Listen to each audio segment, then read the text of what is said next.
mantengo en lo que he venido diciendo desde el comienzo de este proceso. Para darle precisamente tranquilidad a los colombianos, yo les ofrecí cualquier cosa que negociemos, los acuerdos serán sometidos a algún tipo de refrendación.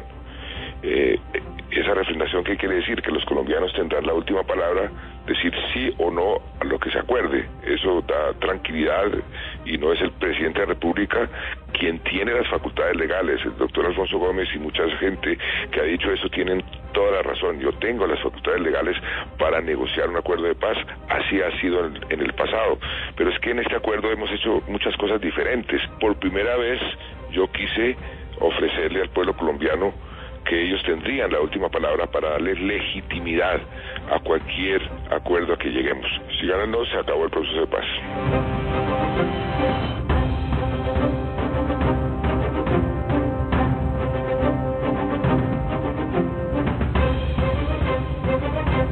Eso es parte de lo que tenemos que aprender en Colombia, a que la gente sale a la calle, se moviliza y expresamente libre sus posiciones políticas, a favor del proceso de paz, en contra del proceso de paz, muy legítimo. Yo creo que Colombia va avanzando y su democracia mejorando cuando los que antes armaban grupos paramilitares ahora quieren hacer marchas pacíficas y ciudadanas. ¡Qué bueno!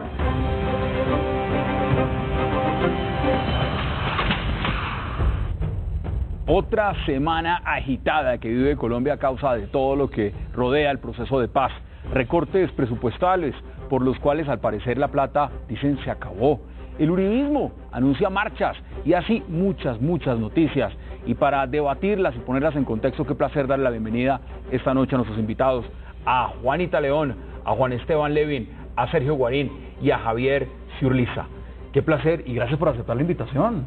Gracias a ti, Hassan, y felicitaciones. No, pues ahí les iba a decir, qué gusto de verdad cumplir un año al aire y tenerlos a ustedes acá para poder hacer este programa pues con ustedes, con estos temas y con la audiencia, a quien queremos tanto y quien nos acompaña siempre a través de las redes sociales en Jaque Día TV con sus opiniones, con sus comentarios. Así que de verdad gracias, un verdadero placer. Vamos de inmediato al debate. Mire, hoy habló Sergio Jaramillo y dio unas declaraciones bien interesantes. ¿A usted cómo le parecieron? Pues a mí me parece que después de lo que ocurrió en Conejo, Guajira, que todos sabemos la semana pasada, después de lo que se supo después de lo de Conejo que había ocurrido antes en el Meta, si mal no estoy, en el Guaviare, pues sin duda alguna el gobierno, ya Santos, digamos, habló y marcó unas distancias. Lo de Sergio Jaramillo hoy me parece, la verdad, las declaraciones son un poquito más de trámite, ¿no? Van por la misma línea de las de Santos. Lo que es interesante es que le va a tener que verse la cara con seguramente quienes estaban o han estado en este tipo de eventos este fin de semana que arranca el nuevo ciclo de conversaciones. Vamos a ver qué pasa, hasta dónde está una crisis en la mesa cuando queda tan poco tiempo, y Juan Manuel Santos puso esas líneas rojas que puso fue el viernes pasado, si mal no estoy. Entonces yo creo que es muy interesante lo que se viene ya con tan poco tiempo de esta fecha límite, que ya no está en límite del 23 de marzo. Oiga, Juanita, ¿cómo lo percibe? ¿Hay crisis en la mesa o sencillamente aquí lo que hay es unos impases que se pueden superar fácilmente? Sí, yo creo que es más un impasse que se puede superar porque me parece que el hecho es más grave como a nivel simbólico que a nivel práctico y real. Porque me parece que lo que pasa es que, claro, todo el mundo sospecha que las FARC no va a cumplir, que va a hacer Conejo, llegan al Conejo, hacen Conejo por lo menos de lo que el gobierno tenía previsto, y entonces me parece que refuerzan un temor muy grande de la gente y un poco el gobierno queda como que les están tomando del pelo. Pero si uno se pone a ver en concreto, digamos, un efecto a futuro, no me parece que sea, o sea, me parece que es impresionante ver a 300 personas armadas en un pueblo, como pues qué miedo para la gente, aunque al mismo tiempo la gente se veía tranquila y no estaban hablando de paz en todo caso. Y dando unas cartillas y hablando constituyente. Sí, o sea, a mí me parece que es muy molesto verlos y que eso no debería volver a suceder, pero no me parece que sea algo que trascendentalmente tenga que afectar la mesa de negociaciones. Como una cosa de poner como unas reglas explícitas y claras de qué es lo que pueden hacer y qué no. Uno tiene la sensación también, no sé, Javier, que digamos fue la propia expresión de Humberto de la Calle en su momento cuando salió y dijo, mire, esto es violatorio de todas las normas, aquí las FARC nos están haciendo trampa, esto no está permitido, y incluso hacer un llamado para que los negociadores se devolvieran inmediatamente a Cuba y decir, aquí queda prohibido cualquier tipo de visita para lo que supuestamente es la pedagogía para la paz. ¿Cómo ha visto usted este capítulo y después de lo que ha dicho Sergio Jaramillo también? Yo creo que el evento de Conejo es muy representativo de lo que será el posconflicto en Colombia. Por un lado, una guerrilla que le cuesta entender cómo hacer política, porque la hace con armas, lo que para mí es una torpeza grande. Pero por otro lado, una sociedad que todavía no está preparada para ver a la guerrilla haciendo política. Y creo que esto es el reflejo de la naturaleza del conflicto armado colombiano, que ha hecho que las guerrillas sean unos sujetos muy aislados del resto de la sociedad, que tanto se comportan con reglas que el resto de los mortales no entendemos, y que para ellos están absolutamente perfectas, y una sociedad que le va a costar mucho asumir esa participación en política. Todos los procesos de paz en el mundo han pasado por estos momentos dramáticos. Son baches, yo coincido con Juanita, el proceso de paz ha tenido crisis peores que esta. Sergio, ¿cuál es su visión de lo que está pasando? Yo tengo la apreciación de que no es una muy mala noticia. Yo creo que lo que pasó en Conejo nos muestra que el proceso de paz llegó a un punto en el que las reglas están empezando a cambiar. Creo que durante estos 3 años largos el gobierno pretendió hacer un proceso alejado de la opinión pública, alejado de las organizaciones sociales, sin contacto en el territorio, y le había salido bien. Pero esto muestra que eso es muy difícil de controlar. Yo realmente no creo que eso sea el efecto de una manipulación absoluta de parte de las FARC, ni de una improvisación absoluta de parte del gobierno. Entonces del gobierno de cómo se estaba desarrollando esto? Es decir, en algún grado sabían cómo se movían las FARC, la seguridad que tenían, el despliegue logístico además de tener tarimas, y que las propias autoridades locales como los alcaldes dijeran, mire, aquí nosotros nos levantamos y no hay policía.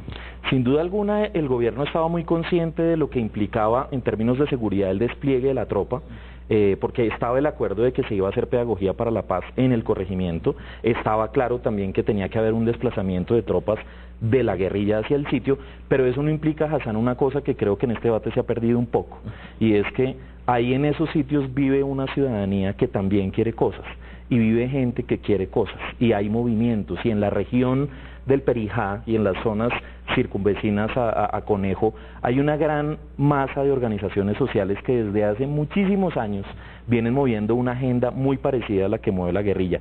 Y lo que vimos fue una confluencia de eso. Yo creo que esta es una oportunidad para que el gobierno entienda que trabajar el proceso de paz totalmente aséptico se puede hacer en La Habana, pero que a medida que el proceso se acerque a Colombia... en La Habana, porque ha habido una peregrinación de también los líderes de izquierda, pagan $1 millón de pesos para coger lo que vale ir a La Habana, ir a visitar. Y el gobierno les ha dicho, hágame un favor, allá no está autorizado todo el mundo, hay que ponerle un peaje, un retén a esto, porque si no se sale de control. De acuerdo, pero y ese tema de la falacia del control me parece lo más importante en este momento. O sea, yo creo que el gobierno ha pretendido, y yo creo que es muy del estilo del comisionado Jaramillo, que todo se puede prefijar, todo se puede controlar, y a mí me parece que el proceso de paz llegó a un momento en el que no se puede tener domesticado a toda la ciudadanía. La gente también quiere hablar con la guerrilla, es decir, la guerrilla se hizo proselitismo, eso está clarísimo, pero la gente también quiere estar ahí, los líderes indígenas pidieron estar ahí. A ver, pensemos en lo siguiente. Claro, el problema es si alguien no quiere estar ahí, que se los haga aguantar armados. De acuerdo. ¿No? En ese parecía que pasó en Conejo, pero no había pasado antes en Meta, por algo no nos habíamos enterado. En ese corregimiento no hay policía hace 30 años. Uno se pregunta si hay presencia del Estado real que no sea distinta a la del alcalde. Estás ahí por Simpro porque cobró, ¿no? Exacto, no, y ahí también uno dice cuántas de esas personas literalmente hasta tienen más contacto directo con grupos armados que con el propio Estado y con la autoridad. Claro. Esa también es una pregunta que nadie se ha hecho y nadie ha debatido. Y Colombia es el típico caso de países que tienen más territorio que Estado. Y lo ha sido siempre así, no es por el conflicto armado. Y el posconflicto va a ser en un país como ese, no va a ser en un país en donde el Estado controla todos los resortes y puede predecir y articular todo lo que hemos visto. Yo coincido plenamente. Esta es la espontaneidad del proceso de paz. Nos va a parecer caótico, contradictorio, nos va a molestar. Javier, pero usted decía algo muy importante, digamos, el costo que eso puede tener en la aceptación social, que ahí puede ser una gran demora, es decir, cuánto se va a demorar la sociedad colombiana aceptando este tipo de cosas que para algunos es sencillamente inaceptable, dicen, eso no se puede permitir.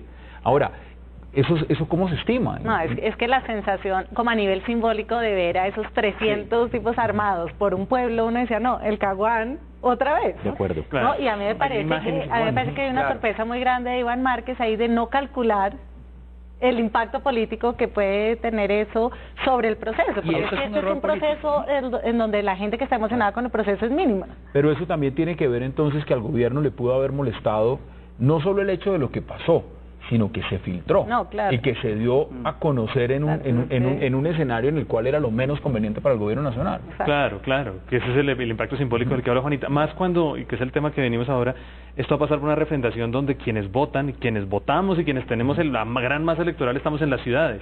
No somos esa sociedad de la que hablaba Sergio. Somos una sociedad distinta, urbana, que es un poco, yo creo, esa brecha de la que habla Javier, y eso va a terminar quedando en el fondo en manos de nosotros, no de los que están allá, sino los que estamos acá. Pero mire, Juan, que ahí me parece que el gobierno tiene oportunidades de salirle al paso creativamente a esta situación y creo que no lo está haciendo. Creo que decirle a los negociadores, regresen, ahora les prohíbo, ya no más pedagogía, eso es una equivocación. El gobierno tiene, por ejemplo, el Consejo Nacional de Paz. El Consejo Nacional de Paz tiene 98 sectores representados allí. Desde hace 4 años el Consejo Nacional de Paz le dice al gobierno, oiga, nosotros queremos ayudar en la negociación. Si, por ejemplo, el gobierno le dice a la guerrilla, listo, sigan haciendo pedagogía, pero el Consejo Nacional de Paz los acompaña y el Consejo es el que coordina la interlocución de ustedes con la gente, sería muy distinto.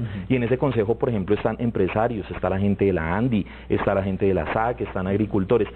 Yo entiendo el efecto simbólico y creo que es muy fuerte. Yo comparto con Juanita, no es el que tiene que hacer la pedagogía de los acuerdos a los ciudadanos. De acuerdo, pero no se trataría también, y en esta circunstancia, hombre, haga toda la política que quiera, pero primero firme el proceso y entregue las armas, y ahí sí va a salir a repartir volantes en cada esquina, si es lo que usted quiere. Pero las formas y los símbolos son muy importantes. Salir con armas en medio de un proceso en donde la expectativa es que todo a partir del desarme, nada antes de eso. Entonces eso es un error político. Pero de nuevo, viene de un sujeto político que no está acostumbrado a hacer ese tipo de política. Y que tiene miedo que si sale a la esquina lo mate. También. Y otro elemento antes de que analicemos lo del plebiscito, porque la pregunta también ha sido esa. El gobierno ha insistido mucho en la figura del plebiscito y ha dicho, este es el mecanismo de refrendación, esto es lo que queremos. Pero uno mira lo que estaban repartiendo las FARC y claramente es constituyente. Entonces, otra cosa, es decirles, mire, aquí hay una bofetada al discurso de ustedes, me da mucha pena, nosotros venimos a hacer pedagogía de paz, proselitismo político, pero hablando de constituyente. ¿Eso está claro o no, Juanita? Sí, eso sí, me parece que está claro, porque además, Hassan, el mecanismo de refrendación es uno de los puntos del acuerdo que tiene que ser acordado con los otros. Entonces, ellos desde el principio han dicho, lo del plebiscito fue un acto unilateral, nosotros tenemos que acordarlo. Entonces, pues, me parece que el presidente Santos, yo soy partidaria de que haga el plebiscito, me parece importante que el pueblo refrende. Así haya bajado el umbral.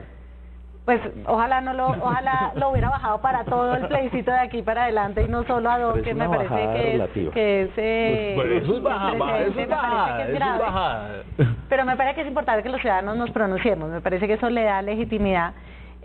Pero me parece que en todo caso va a tener que acordar un mecanismo de refrendación con las FARC. Claro. Ahora, mire, vamos a ir a la pausa porque este tema no quiero que lo pongamos en jaque todavía sin que hablemos de lo que es las zonas de concentración. Porque ahí hay un elemento bien interesante de todo lo que significa este juego. Vamos a ir a la pausa. Los que nos están escribiendo, como siempre, al Twitter, @enjaquediatv, y los que nos ven a través del streaming, por supuesto en redmandnoticias.com o .tv. Ya regresamos porque también tenemos un invitado desde Miami que le queremos preguntar unas cosas sobre un libro.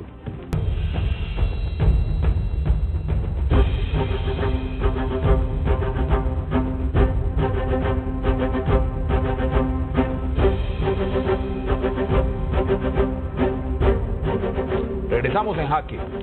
Bueno, vamos a darle también a saludar, a hacer contacto con el abogado y periodista Ernesto Yamure. Ernesto, bienvenido en Jaque. Muchas gracias, Hassan. Primero felicitarlos por ese primer año del programa. Oiga, muchas gracias. Estamos muy felices acá. Antes de que entremos a hablar del magistrado en la mira, yo quiero preguntarle por su posición, ¿cómo le pareció lo de Conejo en La Guajira? Las FARC son unos magos para hacer marketing. Hicieron el conejo en el conejo. Hicieron el conejo. Claramente es un mensaje muy equivocado que le mandan al proceso de paz. La confianza en estos procesos es muy importante. El país tiene muchas reservas frente a las FARC y cómo son de animales de irse a hacer proselitismo armado con más de 300 hombres llenos de fusiles a una población llena de civiles. Me parece muy peligroso, le hizo un daño muy grande a la confianza, no tanto al proceso, sino a la confianza que puede tener la comunidad en ese proceso de paz.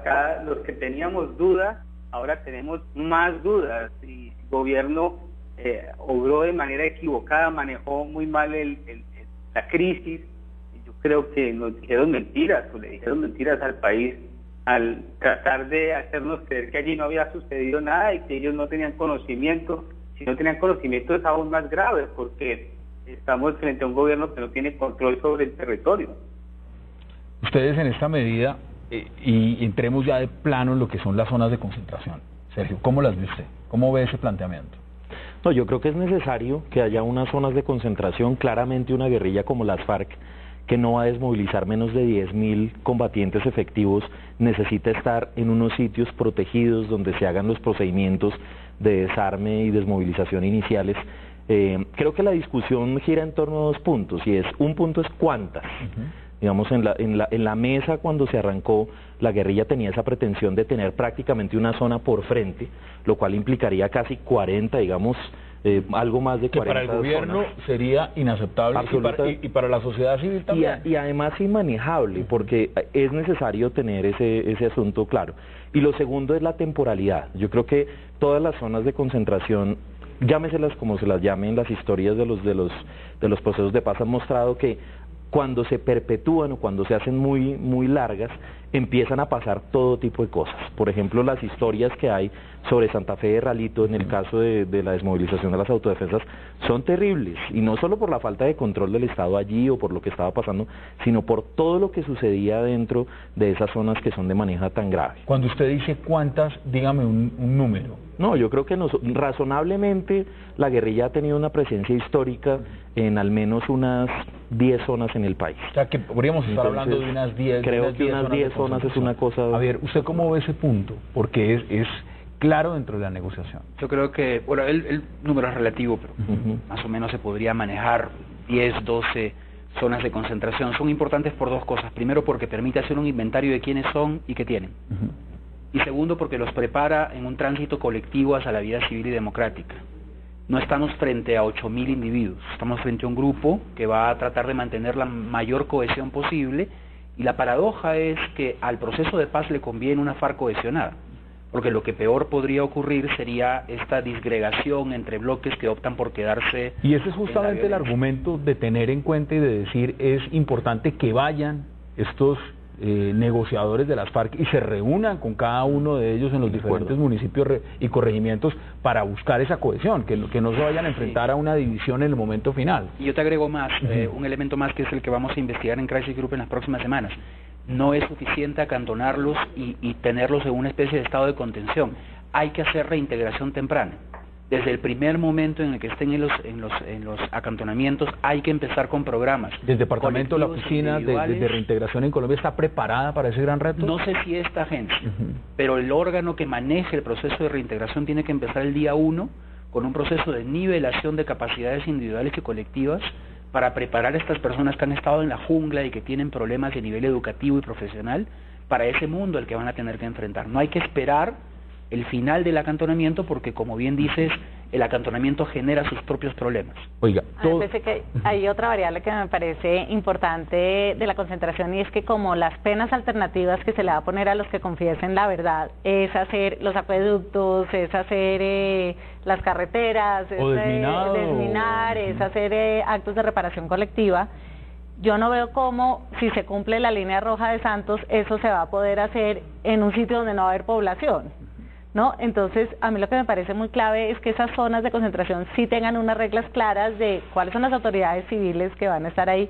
cuáles son las reglas de interacción con la comunidad, quién va a proteger a la comunidad, quién va a proteger a los guerrilleros, y a mí me parece que en el proyecto de ley que presentaron esas cosas no están claras para nada, no están explícitas ni nada. Y ahí hay un riesgo, yo creo, simbólico, que es un poco parecido al que vimos en Conejo, y es el despeje. Estos son 12 despejes o 10, ¿no? Y eso en lo simbólico, explicarle eso. De nuevo ahí tenemos una labor de pedagogía, digamos, que el gobierno no ha empezado a hacer. Y de verificación internacional, que yo creo que es lo que hace la diferencia. Vuelvo y pregunto, decía Ernesto Yamure desde Miami, ahí hay un tema y es que las FARC sí saben hacer marketing. ¿Cuánto lleva este gobierno, digamos, con el tiempo suficiente para hacer una mejor pedagogía? Sí, pareciera que en el tema de comunicaciones frente al proceso de paz, no ha podido avanzar al ritmo que debería. No, es que eso sí, la falta de liderazgo de este gobierno para llegarle a las mentes y a los corazones de la gente es increíble. Porque tiene un gran apoyo internacional, indudable, masivo, mayoritario, pero internamente sigue existiendo una fractura muy latente y la estamos viendo con ese tipo de capítulos. De acuerdo, yo creo que el caso colombiano muestra el caso de el mejor producto posible, que es la paz, con el peor vendedor posible, que es el gobierno. ¿Sí?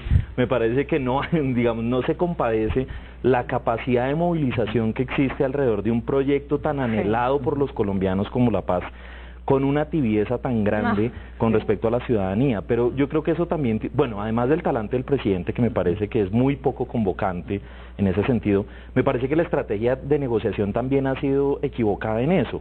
Desde que arrancó la negociación, la gente en los territorios le está pidiendo al gobierno participar en la pedagogía de la paz, hablar sobre el tema, quieren tener emisarios de la oficina del alto comisionado conversando con la gente, explicando, y eso no ha sucedido. A mí me parece que ahí hay un modelo muy controlador del manejo del proceso de paz que ha sido tremendamente perjudicial, y las FARC, Hassan, yo estoy de acuerdo con Ernesto cuando dice que son muy buenos haciendo marketing, pero yo le agregaría una cosa, y es que ellos entienden que la sociedad movilizada es verdaderamente lo que se necesita para dar este tránsito.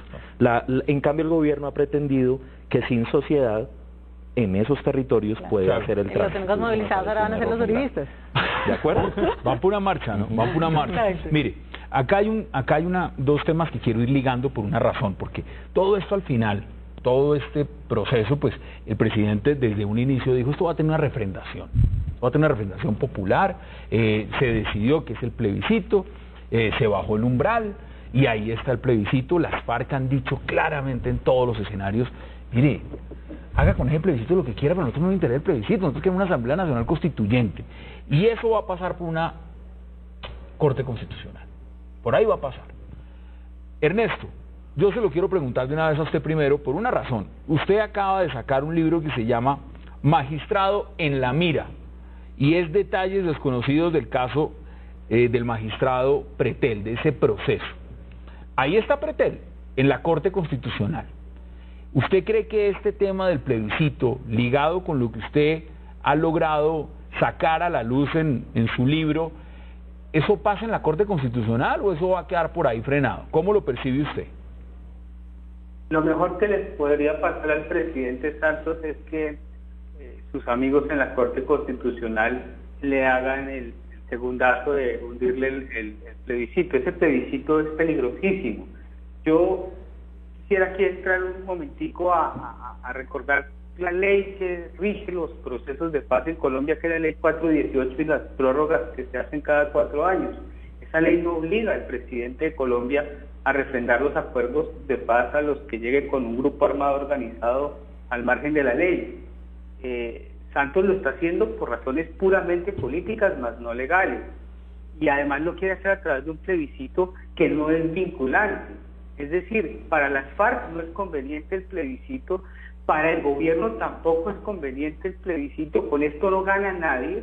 Lo mejor que le puede pasar al presidente es que se le hunda eso en el control constitucional, que además creo que va a suceder según lo que tengo entendido por las consultas que he hecho en este momento. La ponencia que está preparando el magistrado Vargas hoy diga que va a ser negativa al proyecto de ley o a la ley que ya está aprobada, convocando el plebiscito, y es un gana-gana para el gobierno, para las FARC y para el mismo proceso de paz. Yo creo que el sistema para cerrar este proceso de paz, de refrendación, tiene que ser indefectiblemente en una Asamblea Nacional Constituyente. Vea usted, ¿cómo le parece, Juanita? ¿Cómo le parece? Yo lo que no puedo entender es cómo puede ser mejor que no nos consulten a los ciudadanos a que nos consulten. O sea, no entiendo desde el punto de vista democrático cómo puede ser mejor eso. Ernesto, ¿cómo puede ser mejor? Para los ciudadanos. Juanita, es que es que yo creo que los ciudadanos tenemos la última palabra en cualquier proceso de paz, un proceso de paz, sobre todo como el que se está finiquitando con la guerrilla de las FARC. En eso estamos de acuerdo, pero es que la forma de consultar no es con un sí y un no, porque son temas muy complejos los que se están discutiendo, casi que estamos reconstruyendo la estructura del Estado, y eso no se puede dirimir con un sí o un no. Si queremos la paz, yo creo que todos vamos a votar porque queremos la paz. Ahora, los acuerdos de paz, lo que incluye ese gran negocio que se está haciendo en La Habana, sí debe ser refrendado por la sociedad en detalle, y eso tiene que ser a través de una Asamblea Nacional Constituyente. Es que la paz la hacemos realmente los ciudadanos desarmados, no los grupos armados organizados al margen de la ley. Somos nosotros los que tenemos que poner las condiciones y el marco de la reconciliación, bueno, hasta dónde vamos a perdonar, hasta dónde vamos a tener en justicia. Hay quienes plantean lo siguiente, y se lo quiero poner a la mesa, dicen, mire, el presidente tiene el mandato constitucional y el poder legítimo para sencillamente él mismo refrendar, ¿no? Dice, aquí no necesita ninguna consulta. ¿Usted está de acuerdo con esa figura? ¿Con el plebiscito? ¿O con... Pues con esa posición de que el gobierno no necesita ni plebiscito, ni referendo, ni nada. Pues digamos, yo creo que eso desde una perspectiva legal es clarísimo. No hay ninguna discusión que él podría firmar, como se han firmado todos los procesos hasta ahora en Colombia, por lo menos desde digamos en la Constitución actual. Yo creo que sobre eso no hay duda. Sobre si él debería o no, pues Juanito tiene una posición, yo creo que es una posición, digamos, yo tengo grandes dudas porque yo siento que en la segunda vuelta de las elecciones presidenciales pasadas hubo una votación importante por Santos de gente que votó por él solo por la paz. Acordemos de Clara López, ¿no?, diciendo no me gusta nada. No, es que si ese sector no vota, pierde, o sea, la segunda vuelta la pierde. Clarísimo. Entonces, digamos, yo siento que ya hubo una decisión, digamos, popular en esa segunda vuelta. El proceso ya estaba avanzado, no era que no supiéramos que se estaba negociando, no era como las elecciones de 2010. Santos, digamos, si giró y cambió sus políticas fueron después del 2010, pero antes del 2014, entonces ya era muy claro.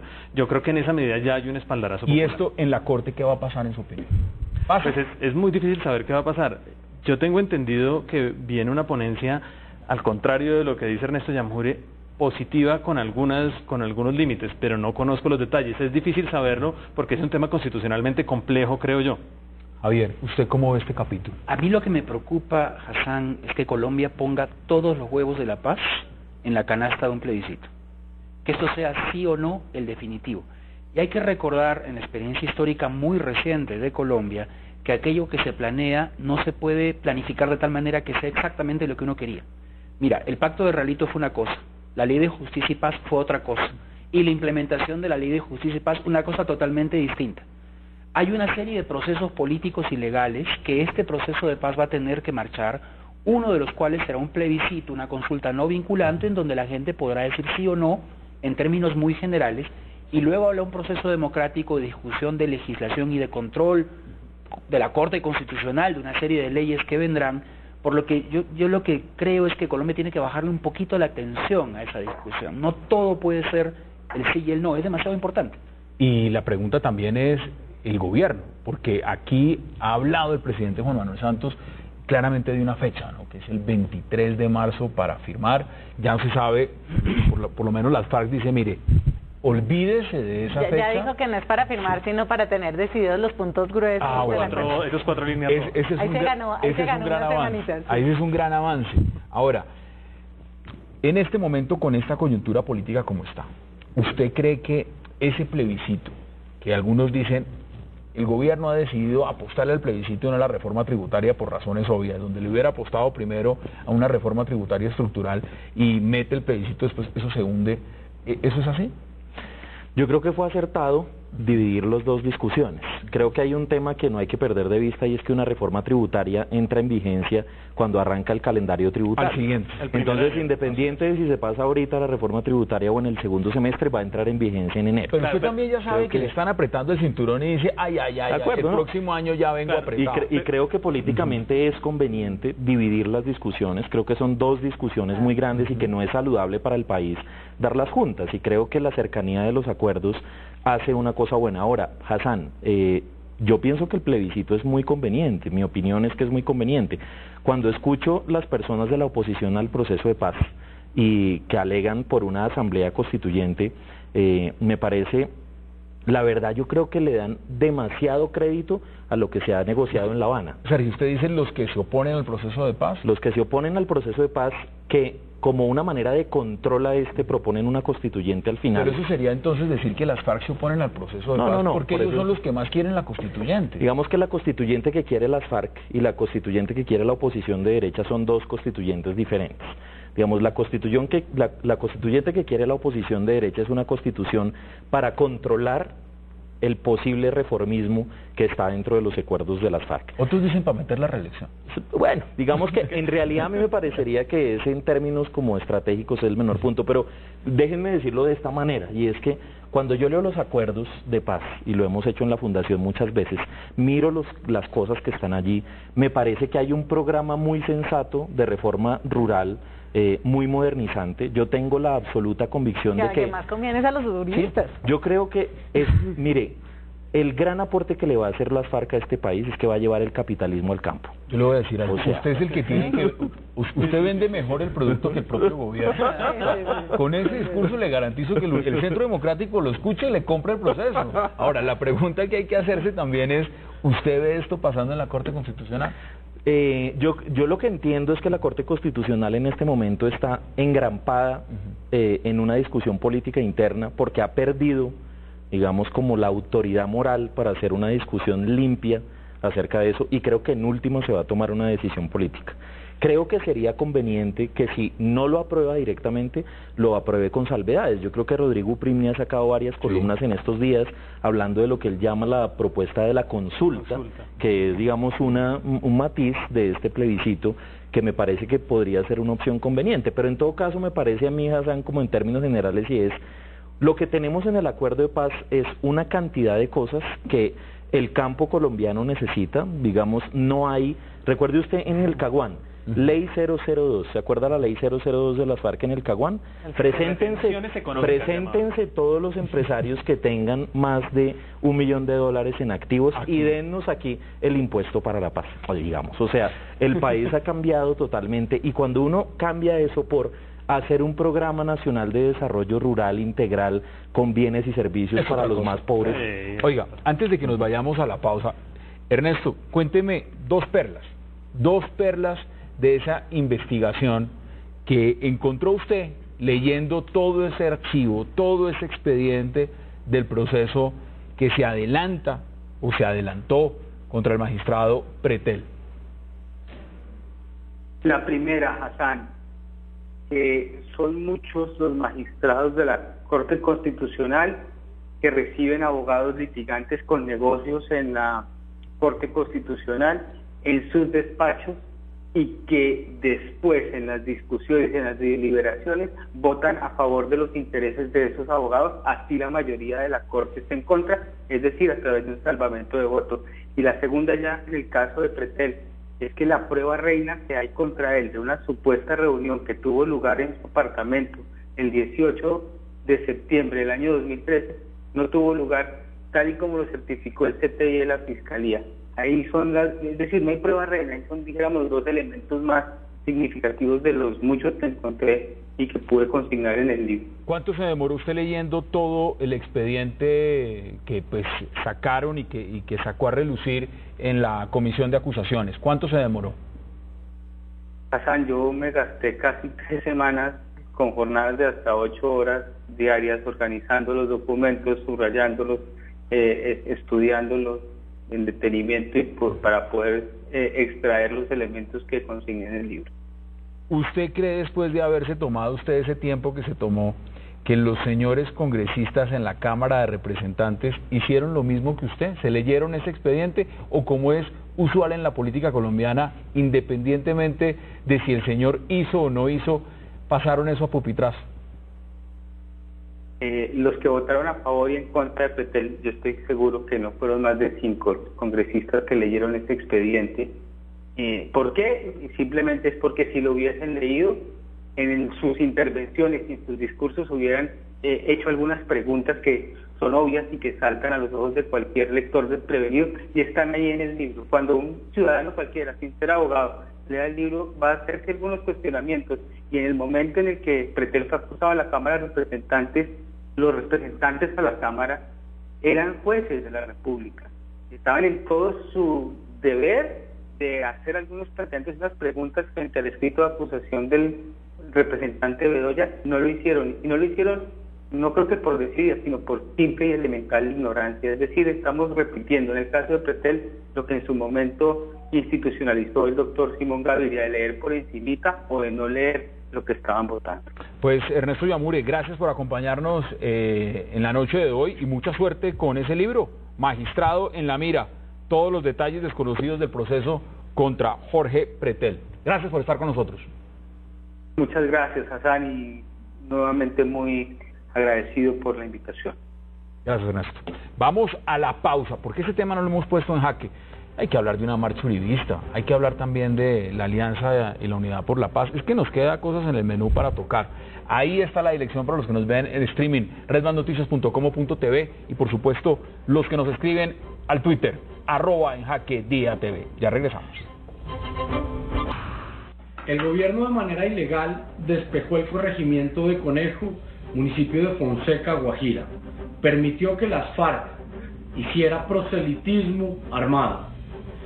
Faltó a su obligación de garantizar la seguridad de los habitantes del municipio. Prefirió garantizar la seguridad de las FARC a garantizar la seguridad de los colombianos. ¿Cuál es el papel de los países garantes y del Comité Internacional de la Cruz Roja? Los colombianos merecemos una clara explicación. Esto es muy grave. El monopolio de las armas debe residir en la fuerza pública. Lo pasamos en 2 países. Bueno, ¿cómo ve la invitación? ¿Cómo les parece a ustedes ahora una nueva marcha? ¿A usted cómo le parece, Juan? No, pues a mí, yo diría lo mismo que ya dijo Claudia López que vimos, obviando la última frase quizás que vincula a todos los uribistas con la promoción de grupos paramilitares, pero yo estoy de acuerdo, pues qué maravilla, para eso son las marchas de izquierda a derecha, contra la paz, en favor de la paz. No, a mí me parece maravilloso. ¿Cuánta gente ve usted en esa marcha? No sé, toca yo creo que acercarse un poquito más a ver qué tan caliente está el tema, porque la gente tiende a salir más allá del liderazgo de la gente o la falta de liderazgo cuando los temas están calientes y cuando no. Es interesante cómo está puesta 20 días antes de la fecha límite, que ya no es tan fecha límite que hablamos, que uno creería que hacia esa fecha va a haber algún tipo de anuncio de que si estamos cerca o no estamos cerca, pero de aquí a allá hay que ver precisamente qué ocurre con eso. Y nos vamos a alejar de Conejo, y aquí tenemos una memoria corta, ¿no? Pero no, esto es una memoria cortoplacista al máximo. Usted sale de un escándalo y entra en otro. Pero Uribe te mantiene fuera de la amnesia, digamos. Uribe es muy hábil para una píldora para la memoria permanente, entonces yo creo que eso no es tan grave. O sea que ahí hay una estrategia bien planteada. Sí, yo creo que hay una estrategia. A mí me parece que es excelente que salgan, que marchen, que manifiesten sus comentarios, porque yo creo que es que realmente ese acuerdo de paz da para mucho debate, y me parece que en Colombia se debate muy poquito a profundidad qué es lo que viene, y por eso es que a mí me parece que el plebiscito es importante, porque es una oportunidad de hacer pedagogía, la pedagogía que no ha hecho el gobierno.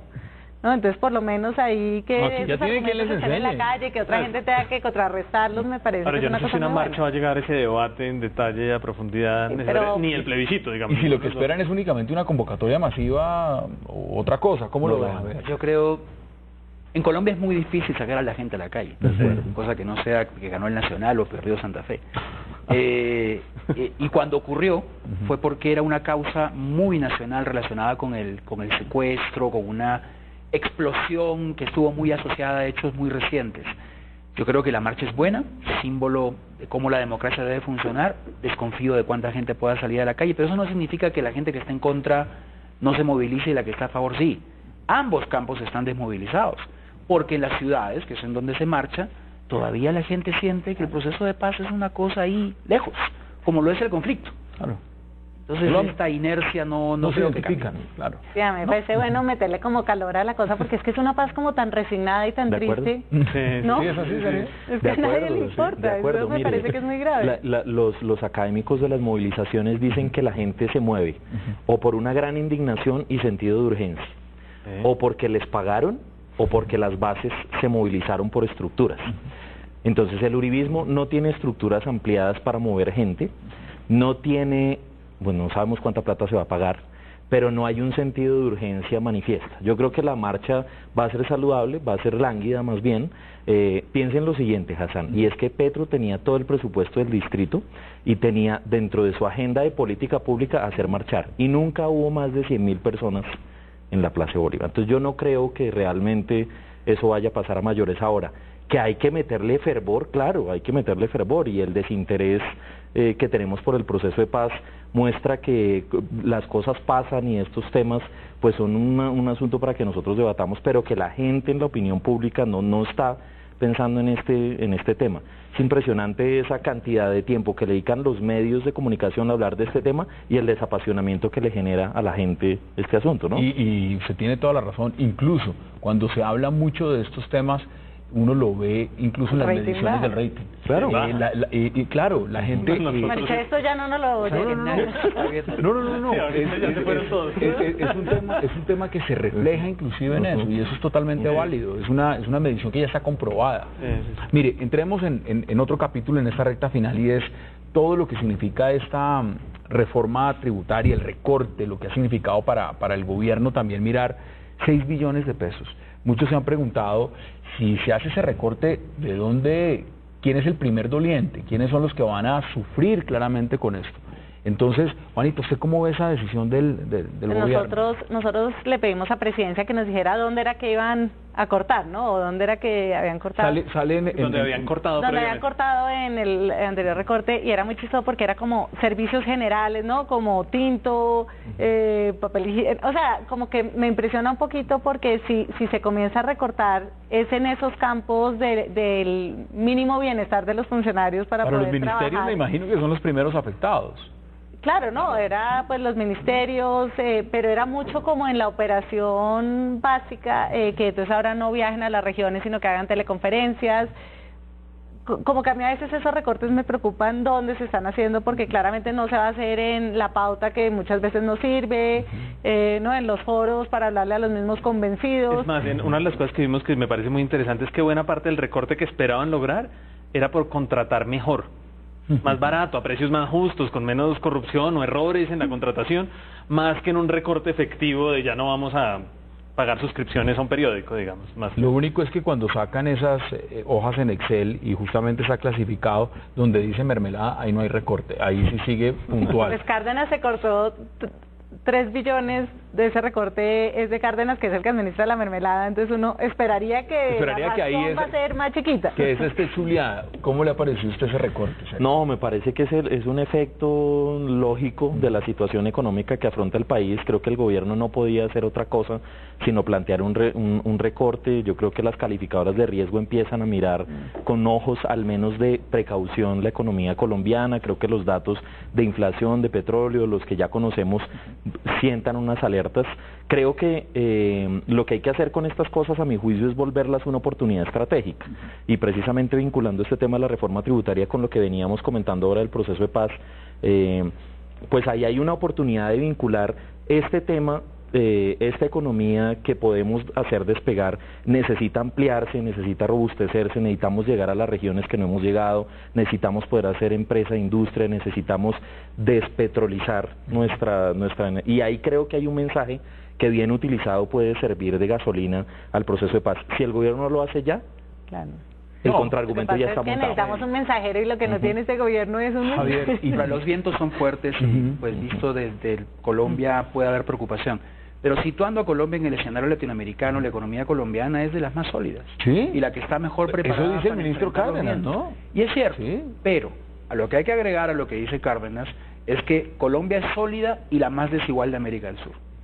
Y la desigualdad tiene que ver no con la austeridad, que al final es cosmética, sino tiene que ver con lo tributario. La carga fiscal en este país es profundamente desigual.